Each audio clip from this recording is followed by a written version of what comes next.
శ్రీమాత్రే నమః. అరుణాం కరుణాతరంగితాక్షీం ధృతపాశాంకుశపుష్పబాణచాపాం అనిమాదిభిరావృతాం మయూకైః అహమిత్యేవ విభావయే భవానీం. శ్రీమాత్రే నమః. ప్రేక్షకులకి ఆ లలితాంబిక అమ్మవారి యొక్క అనుగ్రహం పరిపూర్ణంగా కలగాలని మనస్ఫూర్తిగా కోరుకుంటూ మనం ఈరోజు నవంబర్ మాస ఫలితాలు ఎలా ఉన్నాయి, ముందుగా అసలు గ్రహస్థితి ఎలా ఉంది నవంబర్ మాసంలో చూసుకున్నట్లయితే మనకి మీనంలో శని, కుంభంలో రాహు ఉన్నాడు. 1వ తేదీ నుంచి చంద్రుడు రాహుతో కలిసి ప్రయాణం జరుగుతుంది. 30 రోజులకి 12 రాసులు తిరుగుతాడు. అలాగే గురువు కర్కాటకంలోకి వచ్చేసి ఉన్నాడు నవంబర్కి. కాకపోతే 12వ తేదీ మరలా వక్రిస్తున్నాడు గురువు. ఇది గుర్తుపెట్టుకోవాలి, చాలా ముఖ్యమైన అంశం. కేతువు వచ్చేసి మనకి సింహంలోని, శుక్రుడు 2వ తేదీ వరకు కన్యలో ఉంటూ 2వ తేదీ మళ్ళా తులలోకి వెళ్ళిపోతాడు. వెళ్ళిపోయినటువంటి శుక్రుడు 27వ తేదీ వరకు ఉంటాడు. అంటే దాదాపుగా 25 రోజుల పాటు తులలో రవితో కలిసి ఉంటాడు శుక్రుడు. అయితే రవికి నీచభంగ రాజ్యోగం కూడా అవుతుంది గోచారంలో, జన్మజాతకంలో కదా. ఆ సమయంలో పుట్టిన వాళ్ళకి నీచభంగ రాజ్యోగంగా తీసుకోవాలి. అలాగే కుజుడు బుధుడు ఇద్దరు కూడా వృశ్చికంలో ఉంటూ ఆ యొక్క బుధుడు వక్రగతి 24వ తేదీ మరలా వక్రిస్తున్నాడు. ఈ యొక్క గ్రహస్థితిని అనుసరించి ఇంకోటి ఏంటంటే రవి 17వ తేదీ వృశ్చికంలో రవి కుజుడితో వెళ్ళి కలుస్తాడండి. కాబట్టి ఈ యొక్క గ్రహస్థితిని అనుసరించి 12 రాసుల వారికి ఎలా ఉండబోతుంది, వారు ఏ విషయాల పట్ల జాగ్రత్త వహించాలి, ఏ దేవతారాధన చేసుకోవాలనేటువంటి అంశాలు మనం ఇప్పుడు ఒక్కొక్కటిగా తెలుసుకుందాం. అయితే ఈ విషయాలు చెప్తుంది నేనైనప్పటికీ కూడా చెప్పిస్తుంది సాక్షాత్ లలిత అమ్మవారిగా భావిస్తూ తెలుసుకుందాం. ముందుగా మేషం వారికి ఎప్పుడైతే లగ్నాధిపతి అష్టమ స్థానంలో సంచరిస్తున్నాడో కొద్దిగా ఉన్న ప్రదేశం నుంచి వేరే ఎక్కడికో దూర ప్రాంతాలకు వెళ్ళాలనే ప్రయత్నం చేస్తారు. అవి సఫలీకృతం అవుతాయి కూడా. అయితే ఇక్కడ సెకండ్ లార్డ్ ధనాధిపతి 2వ స్థానంలో నీచబడి 2వ తేదీ నుంచి మళ్ళీ నీచబడ్డ రవితో వెళ్తున్నందుకు కొంచెం మీరు మనీ మ్యాటర్స్ విషయంలో, అది పార్ట్నర్స్తో కావచ్చు, జీవిత భాగస్వామితో కావచ్చు, బిజినెస్ పార్ట్నర్స్తో కావచ్చు, వారితో కాస్త మనీ మ్యాటర్స్ విషయంలో చాలా జాగ్రత్తగా ఉండండి. కొంచెం మాట్లాడుకునేటప్పుడు కొన్ని సీక్రెట్స్ ఉంటాయి. అప్పుకి సంబంధించినవి, మీ బిజినెస్ డీల్స్కి సంబంధించినవి, ఇట్లాంటి డీల్స్ సీక్రెట్స్ మాట్లాడేటప్పుడు మరింత జాగ్రత్త వహించాలి అనేటువంటిది చాలా స్పష్టంగా గోచరిస్తుంది. అలాగే ఉన్నత విద్యల కోసం విదేశాలకు వెళ్ళి అక్కడ విద్య అభ్యసించాలనుకునేటువంటి వారికి చాలా బాగుందని చెప్పుకోవచ్చు. కాకపోతే మీరు 1, 2, 3, 4 తేదీలు బిజినెస్ విషయాల్లోని ఏదైనా ఇన్వెస్ట్మెంట్స్ చేసే విషయాల్లో కొంచెం జాగ్రత్తగా ఉండండి. అదేవిధంగా పర్టికులర్గా మీకు 13వ తేదీ చంద్రుడు కేతు కలిసి ఉంటున్నారు కాబట్టి నిర్ణయాలు 13వ తేదీ ఏది తీసుకోకండి.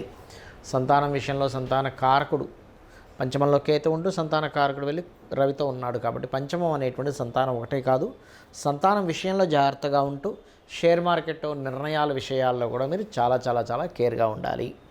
అలాగే ఇక్కడ ఈ యొక్క దశమ స్థానాధిపతి 12వ స్థానంలో వక్రించి ఉన్నందుకు మీరు ఏదైతే విదేశీ సంబంధాలు లేకపోతే అంటే విదేశాలకు వెళ్ళి అక్కడ ఉద్యోగం చేయడం, లేనట్లయితే విదేశాల్లో ఏదైనా బిజినెస్ డీల్స్ రిలేటెడ్ ఇట్లాంటి వాటికి చాలా చాలా చాలా అనుకూలంగా ఉంది చెప్పాలంటే.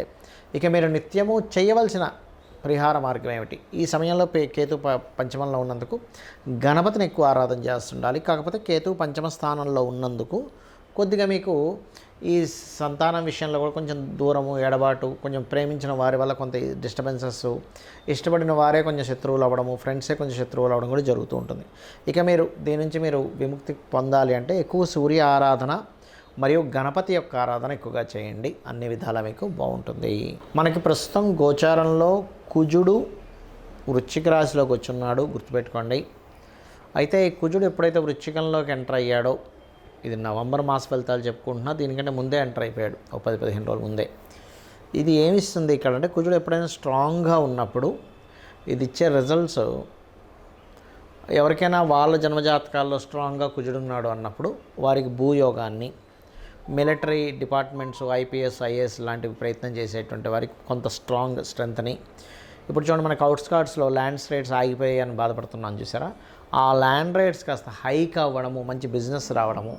కొన్ని ల్యాండ్స్కి ఎప్పుడైతే బుధుడు వచ్చి మనకి వృశ్చికంలో కలుస్తున్నాడో బిజినెస్ సెంటర్లు అంటే మంచి రేట్లు పెరగడం లాంటిది ఇస్తుంది. కాబట్టి మీరు ఏదైనా సరే వ్యాపార సంబంధించిన విషయంగా మీరు ఏదైనా ల్యాండ్ మీద ఇన్వెస్ట్మెంట్ చేసుకోవాలనుకుంటే ఇది సరైన సమయమే, అందులో ఎటువంటి సందేహం లేదు.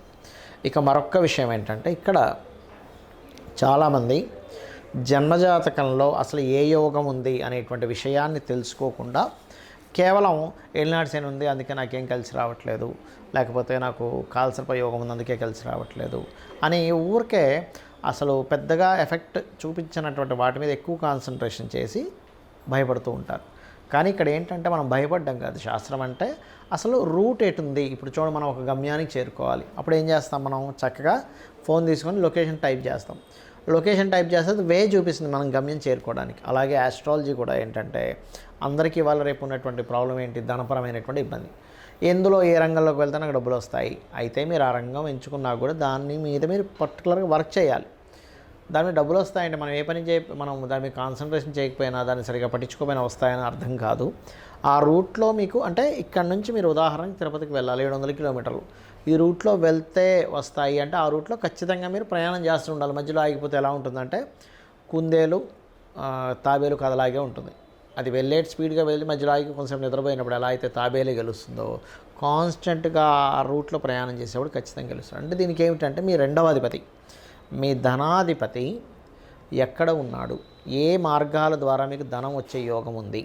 మీ సెకండ్ లార్డ్ ఎవరు, అసలు మేషం నుంచి మీనం వరకు సెకండ్ లార్డ్ ఎవరు, మీకు ఏ రూట్లో ఉంది అది వదిలేసి మనకు కొన్ని ఇంట్రెస్ట్లు ఉంటాయి. నేను ఫలానా ఇంట్రెస్ట్ అండి, ఫైన్, తప్పేమీ కాదు. కానీ మీ ఇంట్రెస్ట్ ఉన్నటువంటిది హాబీ వరకు ఉంటే ఓకే, కానీ దాని మీదే కంప్లీట్గా మీ యొక్క లైఫ్ ఆధారపడి మీ యొక్క సాంసారిక జీవితాన్ని కూడా దాని మీదే పనం పెట్టినట్లయితే ఏమవుతుందంటే మీతో పాటు మీ ఫ్యామిలీ మెంబర్స్ కూడా సఫర్ అవుతుంటారు మనం రాంగ్ రూట్లో వెళ్ళడం వల్ల.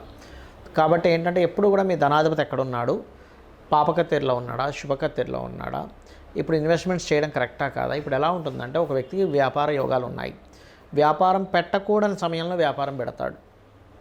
అప్పుడు రాంగ్ రూట్లో అంటే అది వ్యాపార యోగం ఉన్నప్పటికీ పెట్టకూడని సమయంలో స్టార్టింగ్లో కనుక అతను వ్యాపారంలో మొదలు పెట్టినట్లయితే ఇబ్బంది వస్తుంది. అలా అవన్నీ చూసుకోవాలి. అలా కాదండి జాబే, కొంతమందికి ఇక్కడ జాబ్ చేస్తే బాగుంటుంది, ఇంకొంతమందికి వేరే రాష్ట్రాలు మారితే బాగుంటుంది, మరి కొంతమందికి వేరే దేశాలకు వెళ్తే బాగుంటుంది, మరి కొంతమంది వాళ్ళు మీడియేటింగ్ రిలేటెడ్ బిజినెస్లే చేయాలి. కాంట్రాక్ట్ బిజినెస్లు అంటే వేరే వాళ్ళ దగ్గర కాంట్రాక్ట్ తీసుకుని వీలు చేయడము, లేకపోతే మీడియేటింగ్గా ఉంటూ చేయడం, ఇలాంటివి ఉంటాయి బిజినెస్లు. అంటే ప్రోడక్ట్ రిలేటెడా, లేనట్లయితే ప్రోడక్ట్ కాకుండా సర్వీస్ రిలేటెడ్ బిజినెస్లు చేయాలి. అసలు ఎప్పుడు కరెక్ట్, పెద్ద మొత్తంలో చేస్తే మంచిదా, చిన్న మొత్తంలో ఏదో సైలెంట్గా ఉండి చేసుకోవాలి. ఎందుకంటే ఇవన్నీ తెలియకపోతే ఏమవుద్దంటే పెద్ద మొత్తంలో ఏదో కొన్ని కోట్లు ఖర్చు పెట్టి పెడతారు, అవన్నీ పోతాయి, ఇబ్బంది పడతారు.